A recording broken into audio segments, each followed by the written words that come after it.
Boa noite, pessoal. Tudo bom com vocês? Estamos iniciando nossa live agora. Fala, Júnior. Tudo bom com você, meu querido? Seja bem-vindo. Vamos entrando, pessoal. Públicas. Deixa eu fazer aqui a fixação, né, do comentário para organizar essa live. Oi, Val. Hoje nós teremos um papo muito bom com a querida amiga minha, doutora Val. Papo cabeça sensacional.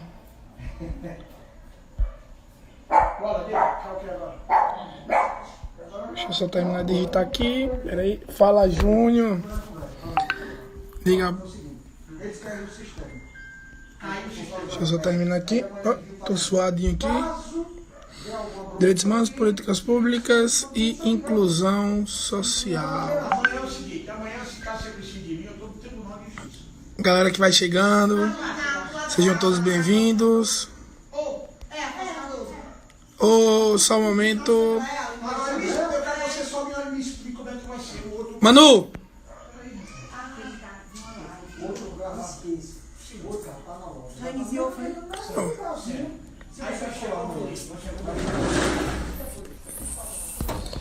Sejam todos bem-vindos. Valneide, tudo bom, Valneide? Nossa secretária do Movimento Negro do Partido, secretária nacional, seja bem-vinda. Oi, Val, nós vamos falar hoje um tema bastante... Opa!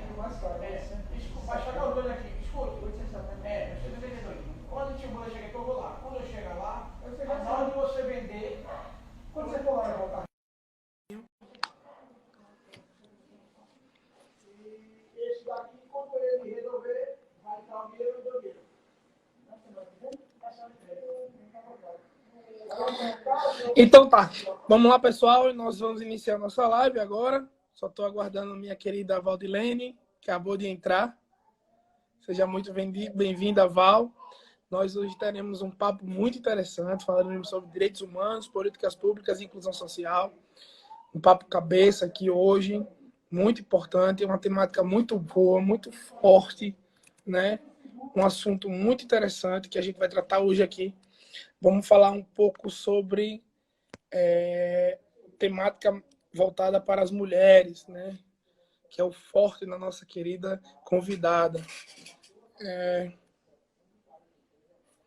Seja bem-vindo quem vai entrando aí, Júnior, Valdilene, Valneide, Júnior Souza, Júnior Valentino, Rosinha, todos sejam muito bem-vindos.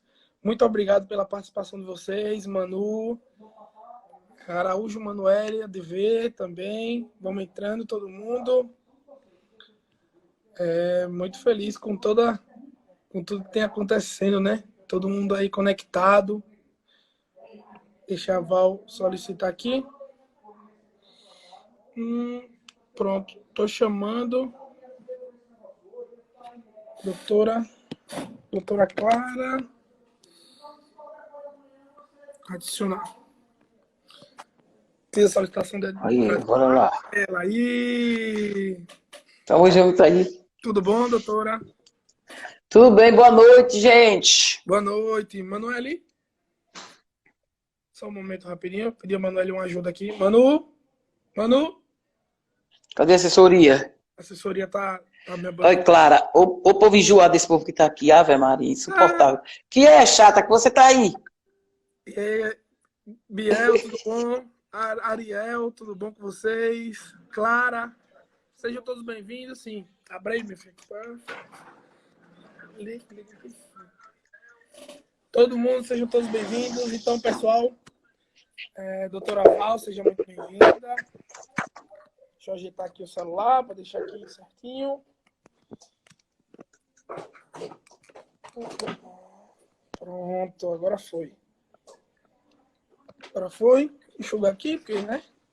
Não é gordinho, gordinho transpira. Então tá, pessoal, boa noite a todos todas e todos. Nós vamos iniciar nossa live.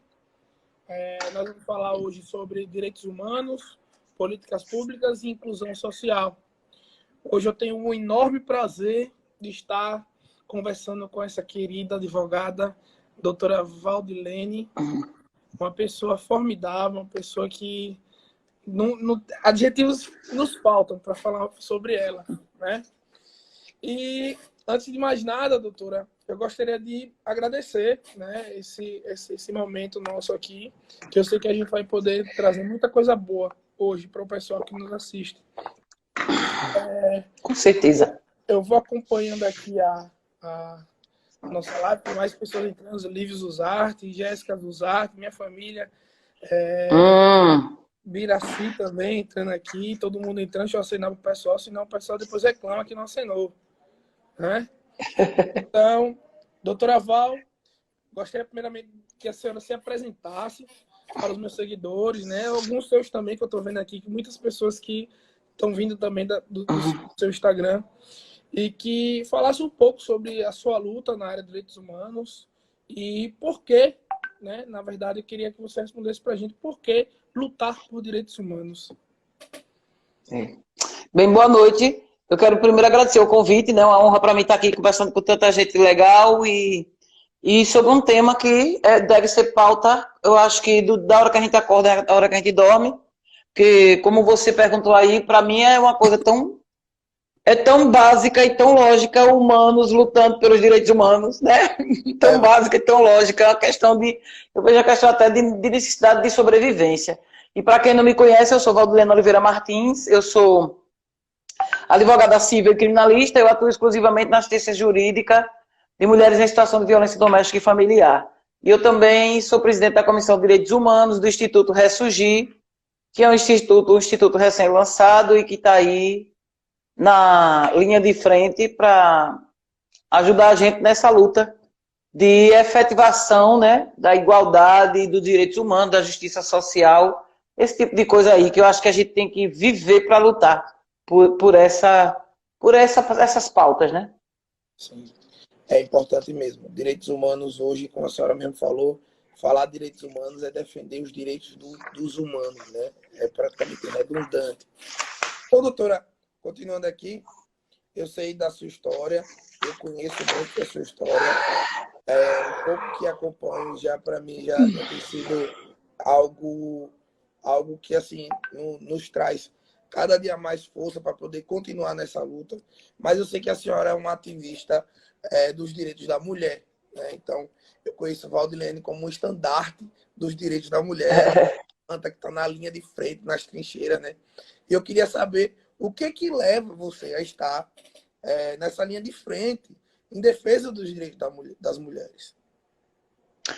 Olha, isso é uma história muito antiga, né? Que é uma coisa que me acompanha desde criança, porque a violação dos direitos da mulher, ela afeta toda a família e ela acontece, infelizmente, basicamente, dentro de casa. É a violação do direito da mulher dentro de casa, na família, no lugar onde não deveria acontecer, que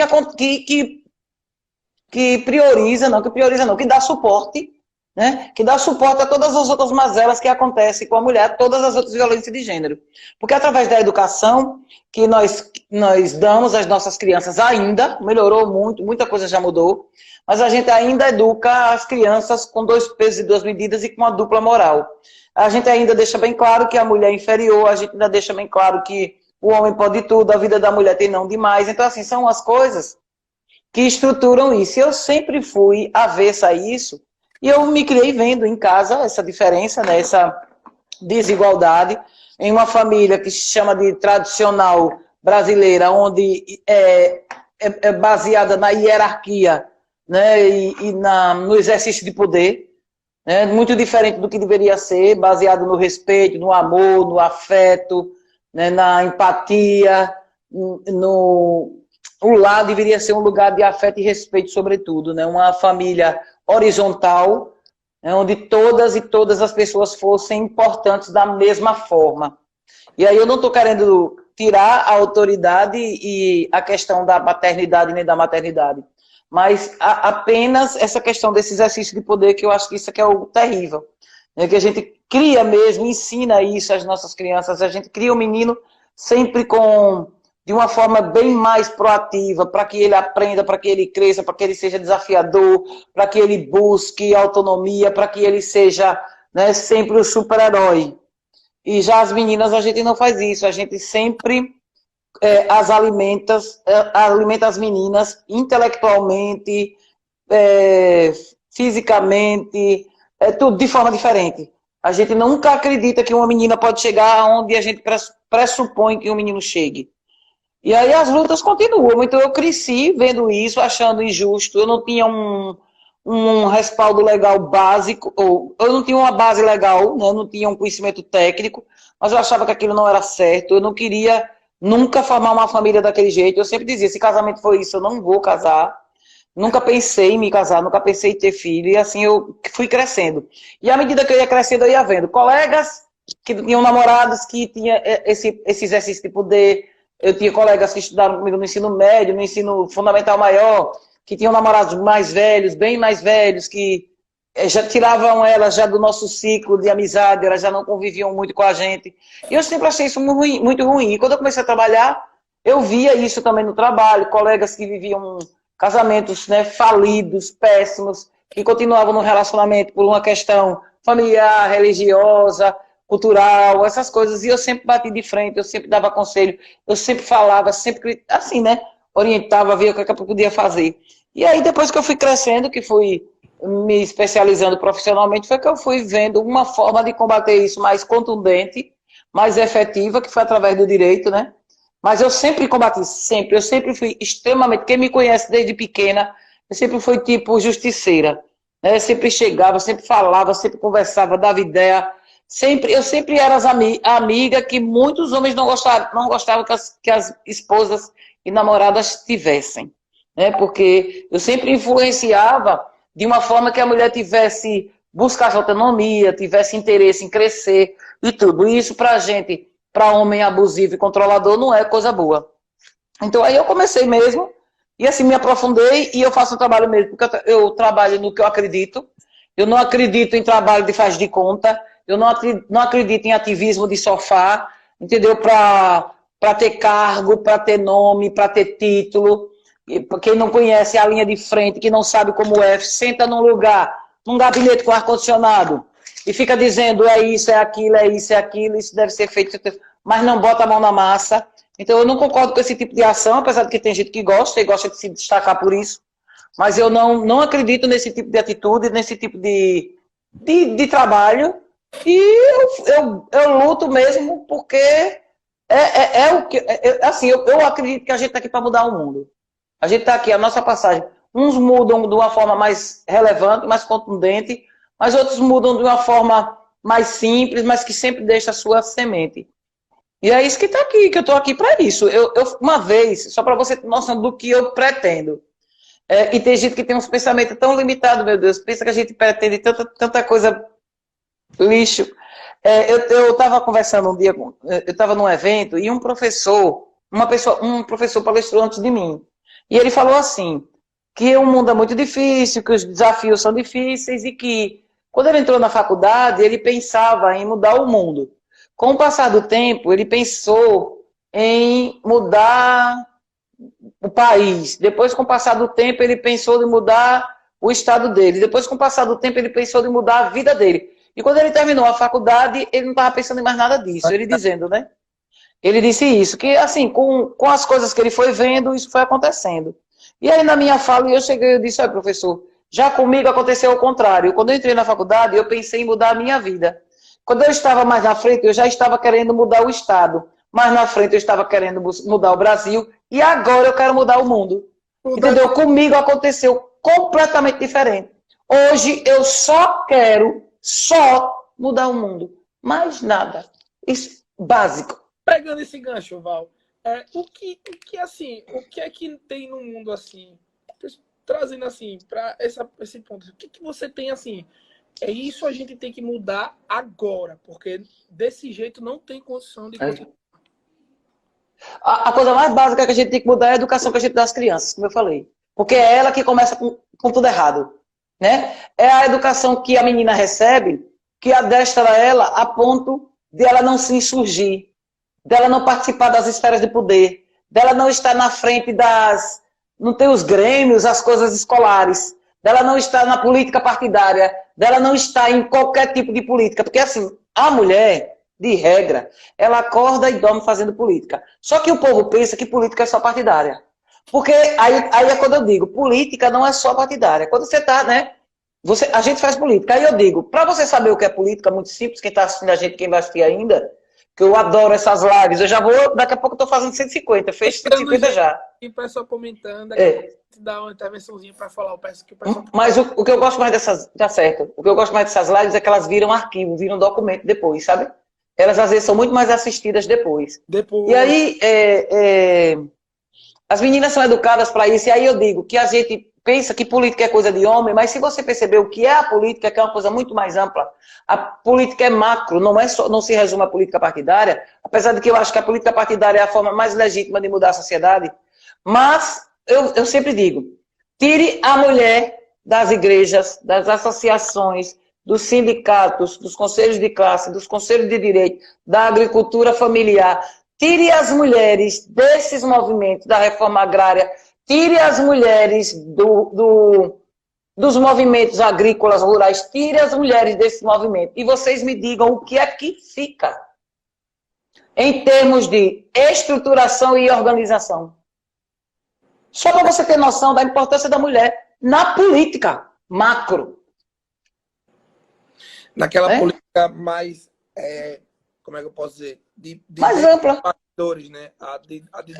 Isso. Onde elas atuam mais. Que é o que a gente mais vê na representação feminina, é você ter mulher mais nos espaços de articulação do que nos espaços de comando, nos espaços de frente, da linha de frente da política. Né? É uma das coisas que, como até a doutora falou, de fato, é necessário que as mulheres elas busquem essa condução, né? essa representação feminina. Né? E aí onde eu pego um gancho, Val, para perguntar a você. Você falou aí com relação à mulher no geral. E quando a gente entra no assunto da mulher negra, Val, o que é que acontece quando a gente para falar sobre mulher negra? Eu queria um pouco da sua opinião sobre isso. Então, quando a gente para falar da mulher negra, eu ontem estava conversando com uma colega e eu dizendo, eu fiz uma live com a Tati da Negro e eu dizendo, a mulher negra sempre foi a protagonista da história do mundo. Sempre foi. Só que quem escreve a história são os homens brancos. Os homens brancos, eles retiram a mulher branca da história, quanto mais a mulher negra. Então, o protagonismo sempre foi nosso. Sempre foi nosso. E aqui no Brasil, então, que quem criava os filhos, tudo, tanto principalmente dos outros. Dos outros. Principalmente dos outros. Então, enquanto a mulher branca, branca está lutando pelos direitos, para avançar, né, no campo, no âmbito público, a mulher negra está lutando para sobreviver, para ter o simples direito de existir. Né? E a gente tem que acabar com isso. Essa história da gente dizer que a mulher negra está na base da pirâmide, sim, a gente já sabe tudo isso. A mulher negra é quem mais sofre violência. A mulher negra em 2018 foi o índice maior, quase 70% dos feminicídios que aconteceram em 2018 foram com mulheres negras, contra mulheres negras. Então, todo tipo de violência que existe na nossa sociedade, ele é mais severo quando se refere à população negra e à mulher negra. Então, a gente tem que acabar de parar de falar isso, que a mulher negra está na base da pirâmide, e começar a botar os dinamites para detonar essa pirâmide. Entendeu? A gente não tem que inverter, tirar quem está ali para botar aqui, não. A gente tem que acabar com essa pirâmide, porque uma sociedade boa, uma sociedade justa, uma sociedade que prima pela democracia, pelo Estado Democrático de Direito, não tem pirâmide, não. Para ninguém estar lá em cima nas costas dos outros, entendeu? Essa pirâmide a gente tem que acabar. Tem que acabar literalmente. Então, o que ocorre? Nós temos um machismo e um racismo que são estruturais, que estão onde não deveriam estar. É onde eles estão mais, onde não deveriam estar. Né? Não sei se você viu um vídeo que soltaram aí, que pegaram sem querer, que eu estou adorando esses momentos online, que a gente está vendo mais claro, filmando as mazelas humanas. As mazelas humanas estão sendo filmadas. A alma demoníaca do ser humano está sendo flagrado, né? Na hora que se espalha. Então, você viu aquele promotor que falou, as mulheres estão apanhando, e ele ri. Como você ri de um crime? Como você ri? E, principalmente, um membro do Ministério Público, tão ilustre órgão, depreciando, desmerecendo, nivelando por baixo toda uma classe de pessoas que lutam a bem da justiça, né? Promotores e promotoras, que a gente tem exemplo de pessoas que estão, né, nessa luta, pessoas sérias e tudo, e um cara daquele que deprecia a classe com aquela patifaria, protagonizando aquela patifaria que você vê assim que uma clara expressão de deficiência de caráter, né, que infelizmente para caráter amputado nós não temos prótese ainda. Então uma vergonha para a categoria, uma vergonha para o Estado que ele também representa, uma vergonha para a humanidade. Ainda apareceu arrogante, impetuoso, ao invés de dizer, gente, desculpe, não foi bem isso que eu quis, perdoe mulheres, me perdoe o Estado que eu represente. Isso, me perdoem colegas de trabalho, que a nossa classe é muito relevante para o bem-estar social, para o Estado Democrático de Direito, me perdoem, não foi bem isso. Não, vou processar quem filmou, vou não sei o quê, cara de pau incrível. Mas sabe o que é isso? No meu ponto de vista, é a certeza da impunidade, sabe? A certeza que está acima da lei.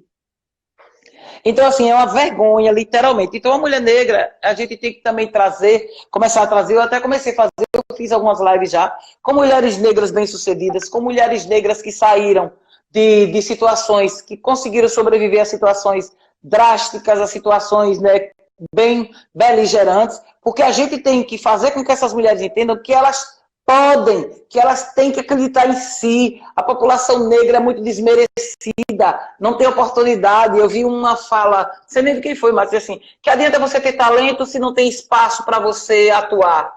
De que adianta você saber cantar se não tem espaço para você cantar? Que adianta você ser um bom advogado, uma boa advogada, se os escritórios não contratam advogados e advogadas negras? Se você não tem onde expressar, né, o seu talento. E eu digo que a gente não pode mais tolerar isso. A gente tem que fiscalizar de uma forma ostensiva, entendeu? Criar mecanismo de fiscalização ostensivo da retirada propositada da população negra dos espaços de poder e decisão. E a gente tem que parar de aceitar. Não podemos mais aceitar o que a gente não pode mudar. A gente tem que mudar o que não pode aceitar. Angela Davis. E a gente tem que tratar esse povo racista com os dragões de Daenerys, de Game of Thrones. Dracarys.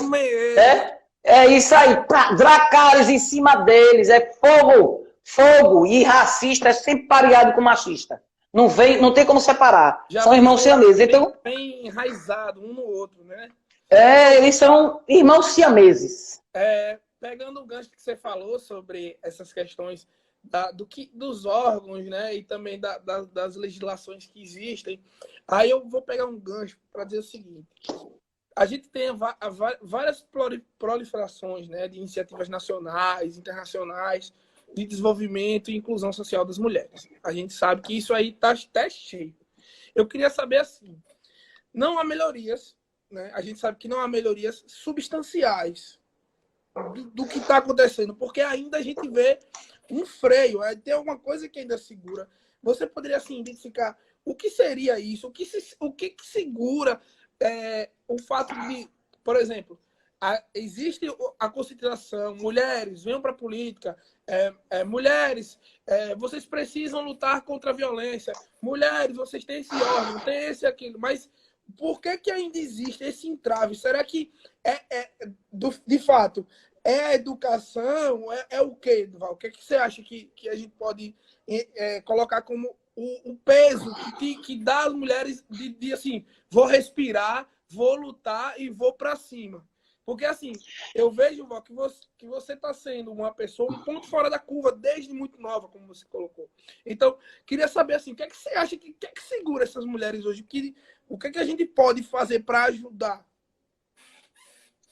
Olha, no meu ponto de vista, sabe, além da educação, que a educação é terrível, a socialização da gente não se dá só em casa, né? Nós somos socializados em casa, na escola, no trabalho, na igreja, por onde a gente anda, na sociedade, como um todo.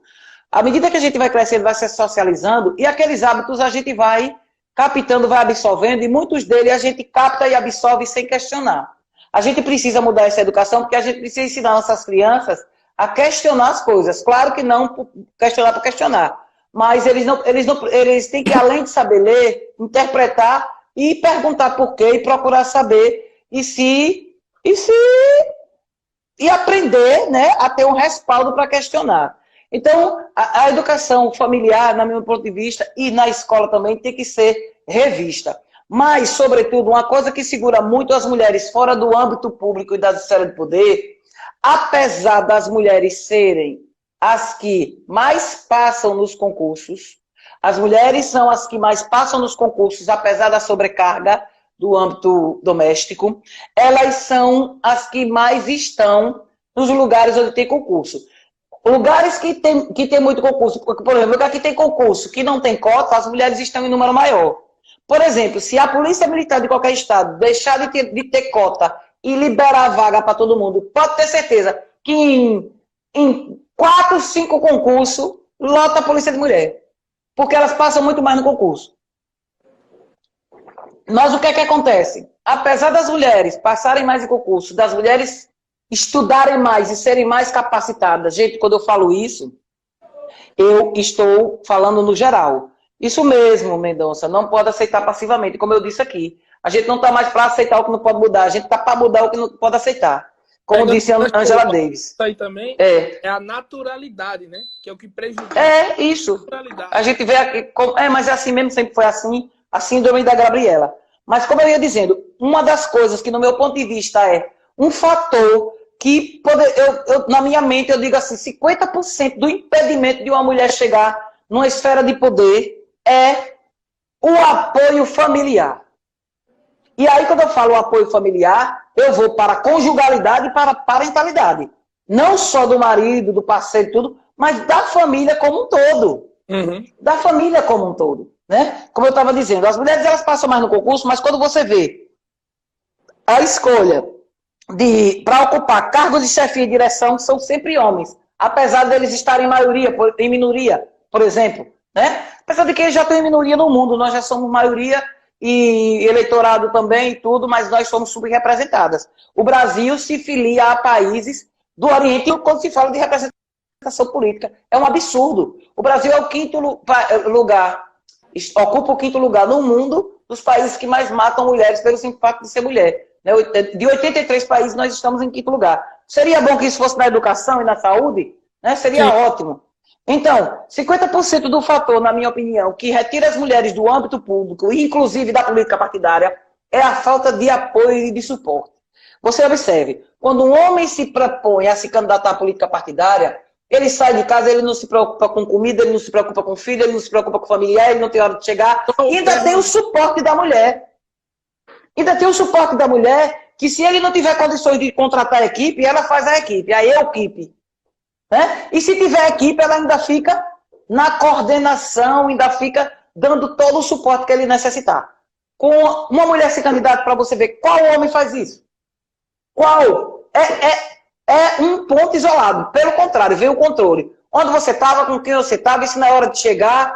Você está entendendo? Principalmente no interior. Eu vou. Como? Não vai só.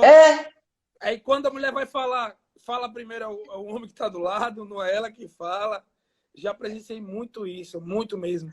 Que a mulher quer engatar na política, dar opinião, poder propositar, mas acaba que, por muitas das vezes, alguém do lado está ali. Por exemplo, em sua maioria, na política, o homem, geralmente, quando se lança uma mulher com um cargo majoritário, é porque ela vem já de, por exemplo, um legado de família, um exemplo. Aí Sim. Vem o esposo que é prefeito por condução de dois mandatos, aí não pode ser mais, ele quer automaticamente colocar alguém, colocar a esposa. Aí é como aí tem aquele ditado dentro da cidade, É ela quem vai, mas quem senta na cadeira é o homem. Esse é o maior absurdo que a gente vê hoje em dia. Isso é verdade. Que a própria sociedade coloca como normal. E às vezes a própria mulher, ela aceita e também ela não se defende contra isso, né, Ivan? Mas é assim, para você rebater e não aceitar, você tem que entender que aquilo não é certo. E muitas vezes você não tem respaldo para entender que aquilo é certo, porque você viu aquilo a vida toda.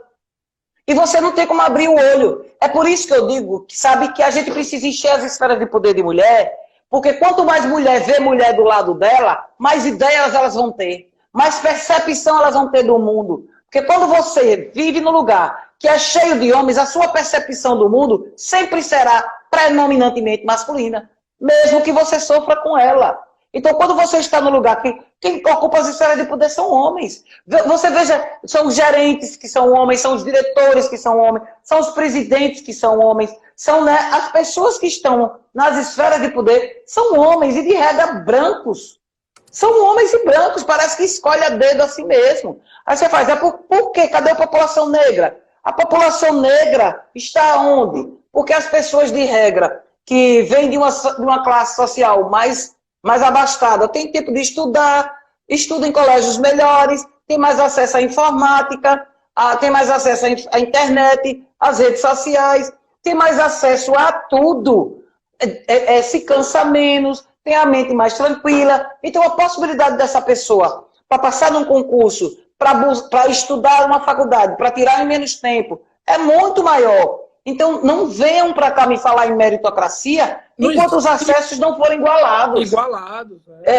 Porque eu estava conversando com uma pessoa e ela dizendo assim, que nunca vai existir justiça social. Eu digo, querida, porque tem gente que ganha tanto, gente que ganha tanto. Gente, eu não estou falando com relação aos salários que as pessoas ganham. Se os acessos aos serviços do Estado forem igualados, se eu que ganho o salário mínimo tenho acesso à saúde, à moradia, à educação, sabe? Tanto eu como uma pessoa que ganha 20 mil tem aquele acesso no Estado do mesmo jeito, isso é justiça social. Agora, se aquela pessoa é rica ou ganha muito mais do que eu e tem acesso a uma coisa melhor de modo privado, é outra história.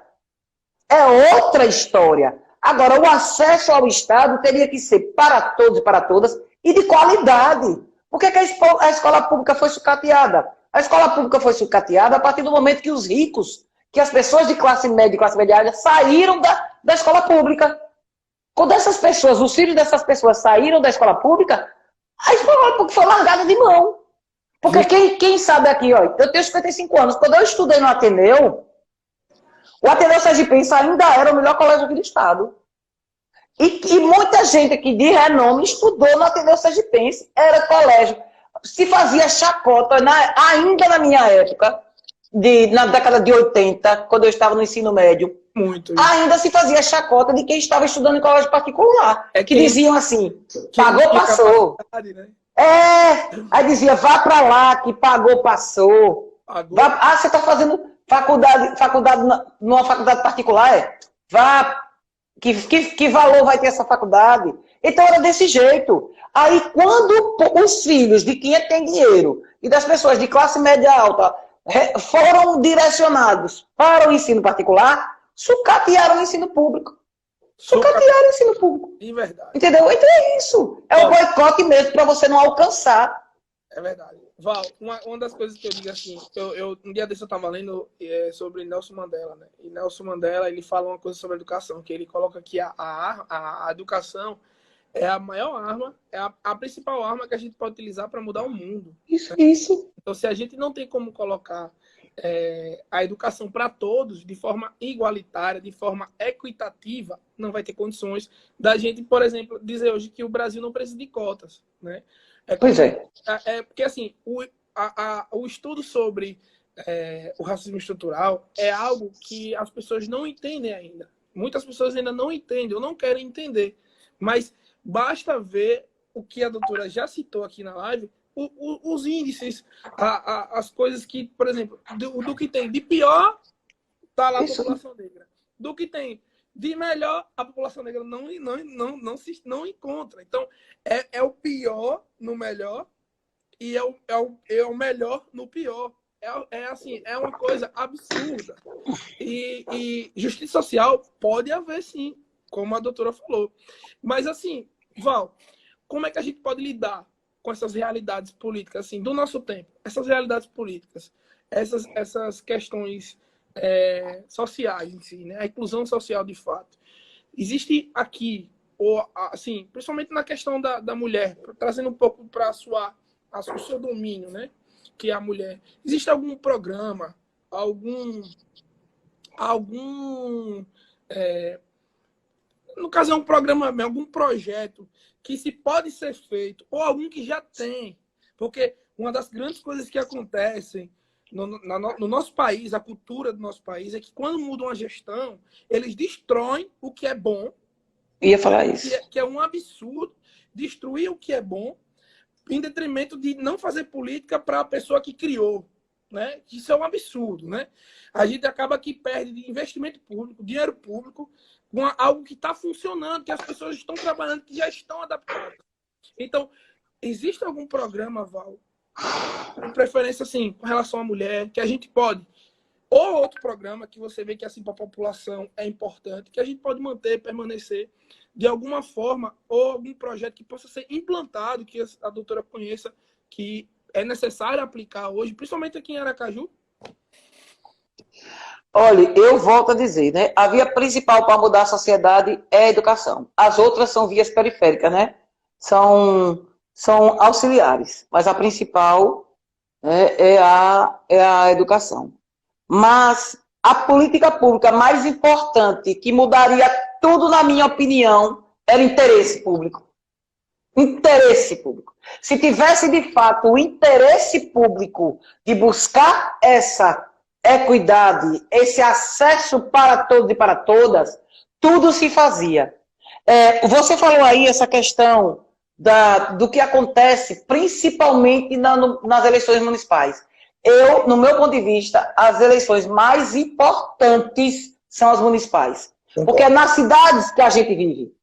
É na cidade que a gente vive. Da população é dentro da cidade, né?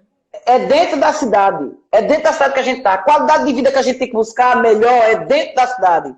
E aí, o resto vem por acréscimo. E aí, a vereança, as pessoas que querem praticar a vereança, elas têm que saber o que é que a vereança faz. A primeira coisa, que a maioria não sabe. Né? A vereança cobra, cria projetos, apresenta, né? Fiscaliza. Fiscalizar. O que é que a principal é a fiscalização. Isso é fiscalização efetiva. Efetiva, de verdade, né? De faz de conta. E o executivo municipal, que também está mais perto da população, que tem que estar ali para mudar, para parar de fazer obrinhas, né? Que chamam a atenção, que o povo também se viciou, né? Que o povo também se viciou, arruma uma praça, mas não se preocupa com a escola, com a creche, com a coisa mais importante, né? A manutenção da própria praça aqui também. Sim, a manutenção da própria praça. E outra coisa, a questão da cultura, da arte inserida, né, na vida desses jovens, dessas crianças. E aí, nós vivemos numa sociedade que todas as mazelas atingem a população negra. É a falta de saneamento básico, a falta de energia, as balas perdidas sempre encontram corpos negros, né? E essa política que é feita, de quando chega uma nova gestão, tudo é destruído, porque eles não priorizam as políticas de Estado, mas sim as políticas de governo, isso é que acaba com tudo. Porque não existe projeto bom que você coloque, pô, se eu vou ser prefeito, se eu estou querendo ser prefeito de algum lugar, eu vou deixar um projeto lá que fique para sempre, que se entrar João, Pedro, quem for, o projeto está andando independente de nome, mas não. Para ficar. Para ficar. E as pessoas que entram, eu estou entrando para o bem da cidade e para o bem da população. Essa política que está funcionando, eu vou dar continuidade. Mude de nome, acrescente, faça qualquer coisa, mas não tire. Não tire. Mas não. O que é que fazem? Existia um programa, até que foi muito bom. Eu até participei desse programa, chamado PELC. É um projeto de lazer da cidade. Cultura e lazer da cidade. Levava cultura e lazer para os bairros. E era algo que se fazia muito até no tempo de João Alves. Né? Infelizmente, quando ele saiu, acabou. Eu não entendi por quê. Se era algo muito bom, era praticado em alguns polos aqui na cidade e que acabou.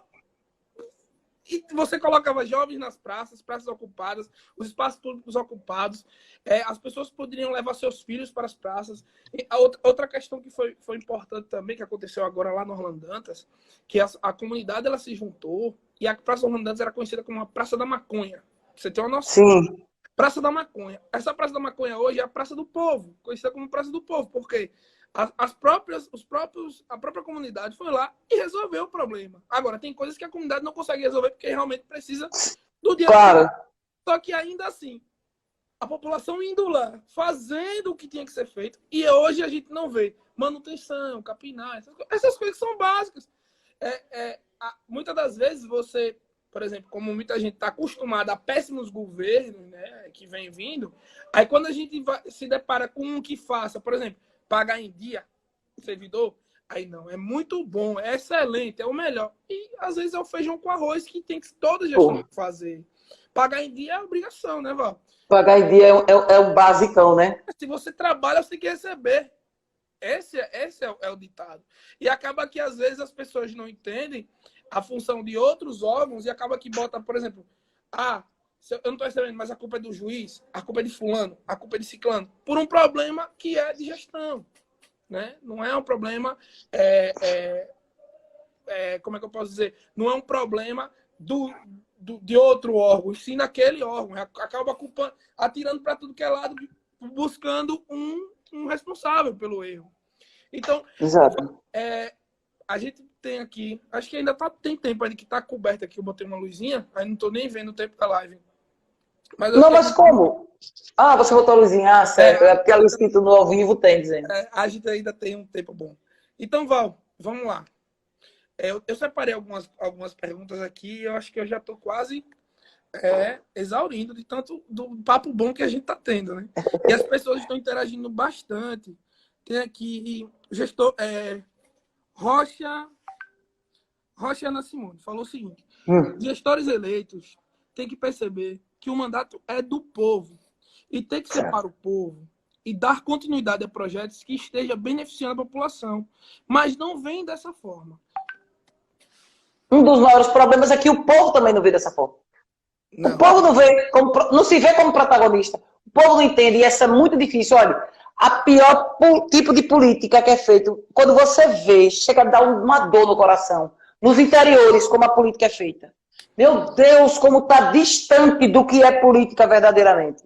Entendeu? Então, pessoas reféns, né? Reféns de algumas estruturas, né? Que as pessoas não têm como sair daquela estrutura, que é fácil de você saber. Por exemplo, aqui em Aracaju, se eu votar em A, em B e C, ninguém vai nem saber. Mas tem lugares e tem povoados, interiores, que tem sim como saber pelo direcionamento daquela pessoa, né? Pelo relacionamento daquela pessoa. Então tem como saber em quem vai votar, em quem não vai. Tem umas amarrações que não é contando o voto, que ninguém vê o voto que a pessoa dá. Mas são as coisas que faz essa dedução e que faz com que as pessoas fiquem completamente amarradas. O emprego nas prefeituras, ou os cargos, muitas né? Das prefeituras ainda são... de Sergipe, muitas delas, é quem mantém a cidade inteira. Né? É isso que eu estou falando, ainda são o arrimo de família. Isso. O arrimo de família.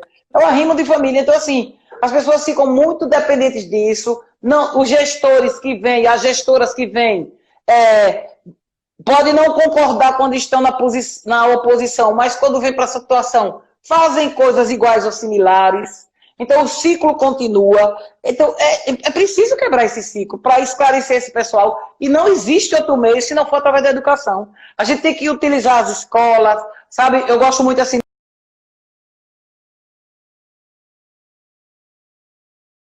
nos interiores e em tudo, que eu gosto muito do rádio. O rádio, ele tem um alcance muito maior do que a televisão, muito maior. Olha, as redes sociais são muito boas, mas tem pessoas que não têm sequer sinal de telefone em alguns povoados. Então, assim, o rádio, você falar no rádio, você levar esses debates para o rádio, todo mundo ouve rádio, raramente uma pessoa não ouve rádio. Você está dirigindo, você está ouvindo rádio, você está na roça, o rádio está tocando alto, você está, sabe, construindo uma casa, misturando a massa e o rádio tocando. Então, assim, As pessoas tinham que ouvir mais, a gente tinha que falar mais, e se exaurir, assim, falar o lógico,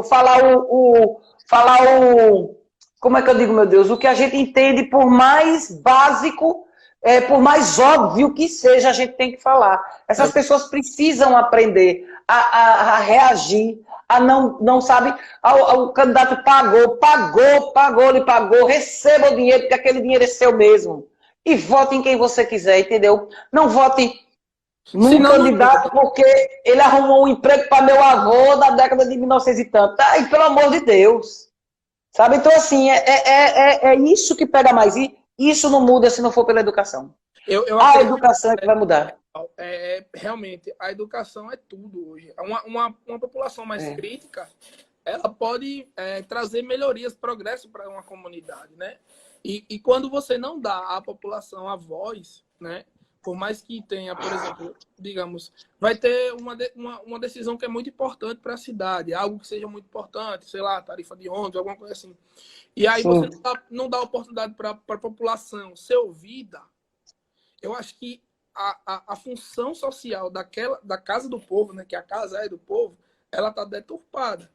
Porque não é só porque eu votei no cara que eu não tenho direito à voz. Eu tenho direito à voz. Eu preciso estar lá também. Eu quero ter a oportunidade de poder falar. Eu acho que falta isso dentro das casas do povo. Né? E assim, Val, fazendo uma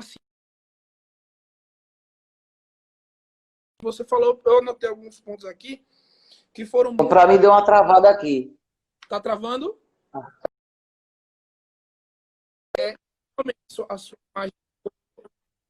Então, eu gostaria, Val, assim, de trazer um pouco de uma reflexão minha, pelo que eu anotei aqui, de tudo que você falou, questão da educação, que é o primordial, iniciar a educação como primordial, mas eu acredito assim também, Val, que para a inclusão social ser feita assim com a mulher, principalmente com a mulher negra, né, que eu acredito que aqui sofre com todos esses problemas, no caso, para que seja mais efetiva a inclusão social, significa que a gente tem que ter um pacote completo, né? Buscar um material, um projeto completo, onde não apenas um grupo de pessoas, de mulheres bem-sucedidas, serão as que serão atendidas, né? Mas a gente vai fazer para todas as mulheres, e também não só para as mulheres negras, mas com mais veemência para as mulheres negras, né? Por conta justamente do que a gente citou sobre o racismo estrutural, sobre a questão da necessidade da mulher, né? Então, as mulheres, elas precisam, eu acredito que elas precisam ser mais inconvenientes, não deixar a conveniência, a naturalidade, como você falou, né? Como é a Gabriela? Não entendi, que agora... Síndrome da Gabriela, não aceita não. Olha, isso sempre foi assim. Sempre foi, vai ser mudado. Eu posso não ver, mas vai ser mudado. Tem que ser incisiva, tem que lutar em cima disso, em cima desse ponto. Você Val, é uma pessoa que pode ser essa mulher de construção, sabe? Você tem todo o arcabouço de empoderamento, de força da mulher, onde você pode trazer para outras mulheres essa vontade, né? Você inspira até os homens para fazer uma defesa para as mulheres, né? Então, as mulheres de hoje, elas são forçadas, eu acredito que elas são forçadas também a negociar a sua humanidade, né? Elas têm o direito delas, mas elas negociam o que elas têm para poder ter um mínimo e não o que ela deveria ter. Então, às vezes, ela negocia seus direitos para poder ter outros direitos, né? A gente vai ficar calada nisso, mas a gente quer fazer isso. Eu acho que a mulher ela precisa ser mais direta, mais incisiva, mais aguerrida, buscar com mais força os seus direitos, querer estar à frente dos espaços de poder. Porque, às vezes, por exemplo, o PSB, o partido que eu estou filiado agora, graças a Deus a gente tem um grupo de mulheres que, de fato, querem fazer. Então, não foi algo que a gente teve que brigar para correr atrás, mas muitos partidos precisam correr atrás de mulheres para poder fechar a conta, porque senão não vai ter mulher. E é uma lei que obriga. É uma das coisas também que ao meu ver, a política não avançou nisso, dessa obrigatoriedade. A gente tem que ter em mente uma política, um partido que sempre pense na inserção da mulher nos espaços de política, né? Porém, da forma que está, eu acredito que prejudica a democracia do país. você força a ter candidaturas, como muitas vezes laranjas, né? E acaba que prejudica. Outra coisa também que é importante é que as mulheres não deixem o que, como a doutora pontuou com relação à política, né, do prefeito que tem a esposa e tal, é que a mulher não diga o que ela deve fazer, né? Ela que tem que determinar o que ela vai fazer através do que ela está ali estudando, está aprendendo dentro da sua militância. Assim, dentro da militância. Enquanto as políticas de gênero estão, são importantes, né?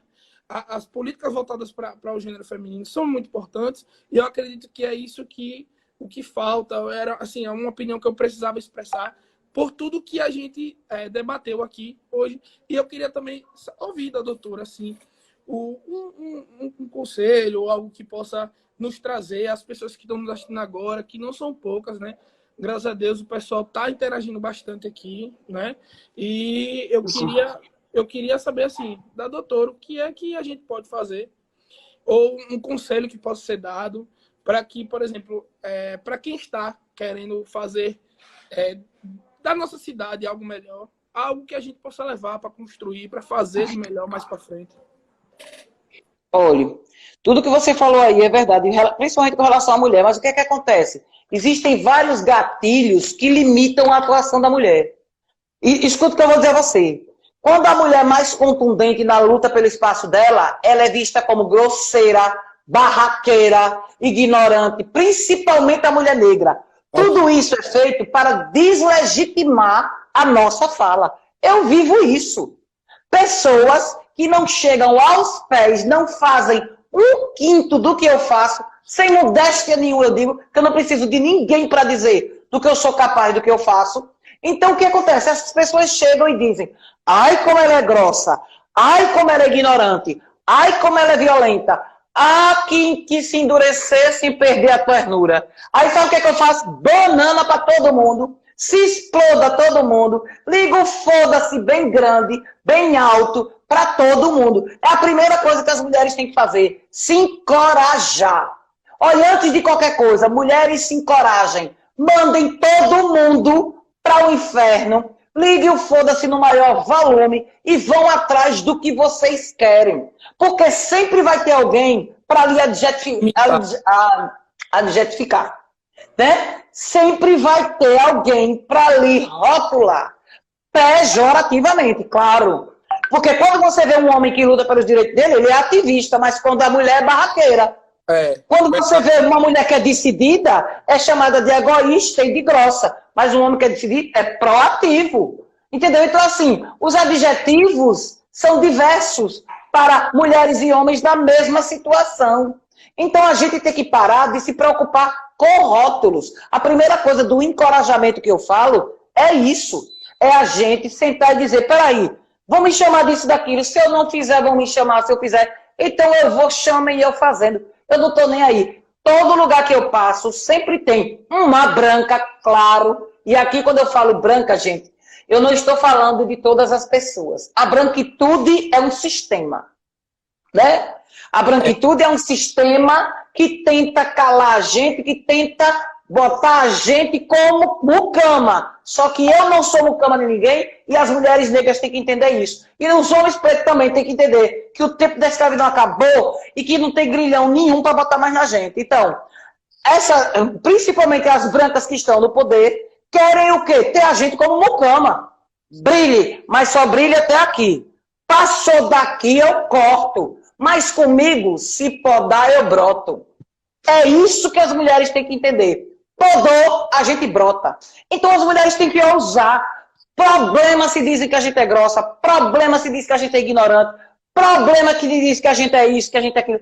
Problema seu. O problema não é meu, é seu, querida. Eu vou atrás do que eu luto e vou da forma que eu conheço. Se chegar no lugar que precisar jogar flores, beijar todo mundo e abraçar todo mundo, eu vou jogar flores, beijar todo mundo e abraçar todo mundo. E se chegar no lugar que precisar dar voadora, tiro, porrada e bomba, eu estou preparada. Eu sou uma mulher que vale por duas. porque eu estou preparada para a situação. E é isso que nós temos que criar nossas meninas. As nossas meninas têm que ser criadas para isso. Tem momentos que gentileza é necessário, mas tem momentos que gentileza gera gente folgada.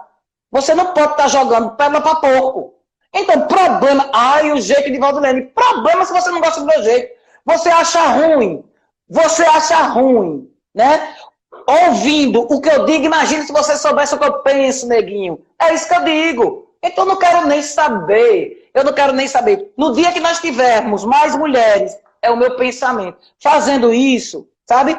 Que pega essa frase, que se endurecer sem perder a ternura, pega ela, bota debaixo do braço e vai embora. Que ela não me interessa, nem me define. Entendeu? No momento que eu tiver que endurecer, eu vou endurecer. No momento que eu tiver que amolecer, eu vou amolecer. Agora, o momento certo que eu achar que é certo. Eu não vou estar aqui lavando cabeça de gente com sabonete, nem jogando pérola para porco, no momento que eu preciso ser decisiva, que eu preciso ocupar o meu espaço e dizer, cale a boca que eu estou falando. Como você falou aí, se a mulher chega no palanque, vem um homem falar por cima, pois faça isso comigo.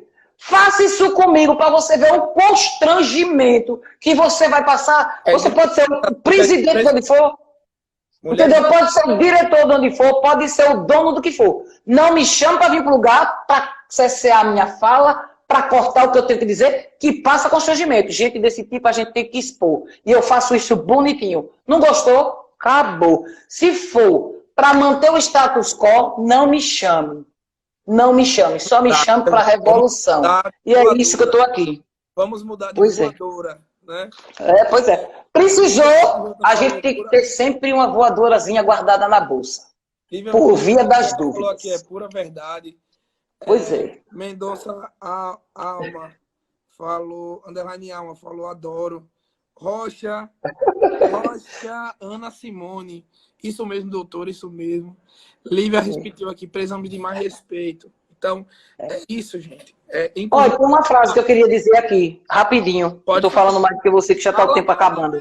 Nossa, é para falar. Eu tô aqui pra... Não, mas assim, rapidinho. Tem uma frase que me identifica muito, e eu vou dizer aqui, eu quero agradecer a presença de vocês todos, quero agradecer o convite que você me fez, dizer que eu adorei para a gente bater o papo, porque eu adoro bater papo com gente inteligente, coisa rara hoje em dia, né? Que a gente hoje é o povo batendo palma, deitando para os outros passar por cima, que eu acho ridículo. Gente desse tipo para mim não tem valor. E assim, porque eu não estou achando a frase aqui, uma frase que diz mais ou menos assim: ela ri alto, ela fala alto, ela sonha alto. Literalmente, ela não é uma mulher de baixarias. Essa sou eu. Eu bato palma para você, Val. Eu bato palma para você, porque você é espetacular em tudo que você faz. Você é um exemplo para várias mulheres, sabe? Eu acho assim que... Eu acredito, eu tenho certeza disso. Eu vejo assim que você tem um poder de transformação muito grande. E eu acredito que você deve ter mudado a vida de muitas outras mulheres. Por tudo que você já fez nessa causa, nessa luta. Então é muito importante que a gente tenha pessoas assim como você. Era tão bom se a gente tivesse uma Val para fazer, por exemplo, assumir a comissão de direito da mulher, ou então a comissão, eu digo da prefeitura, né? Eu não falo, sim. Eu falo da prefeitura, assim, um órgão, Secretaria de Assistência Social, por exemplo, para a gente poder dialogar sobre isso. Seria muito interessante a gente ver uma pessoa que está ali, vendo o dia a dia das pessoas, ter, de fato, um poder de transformar, de poder fazer, né? Pessoas da área, né?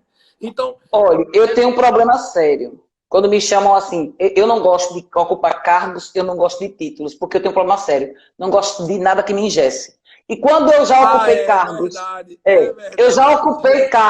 eu já ocupei cargos a convite, entendeu? Eu já ocupei, eu sou funcionária pública, já ocupei. E toda vez que eu ocupei, a minha fala era essa: eu vou para fazer o certo e não o que você quer. Se você quer uma pessoa para fazer o que você quer, chame outra. Sempre foi desse jeito. E os lugares que eu fiquei foi desse jeito. Fui para fazer o que eu achava certo. Não estou satisfazendo, então tira. Então, enquanto eu não puder fazer isso, eu dispenso cargo, dispenso título, dispenso tudo isso. Olha a hora aí, viu?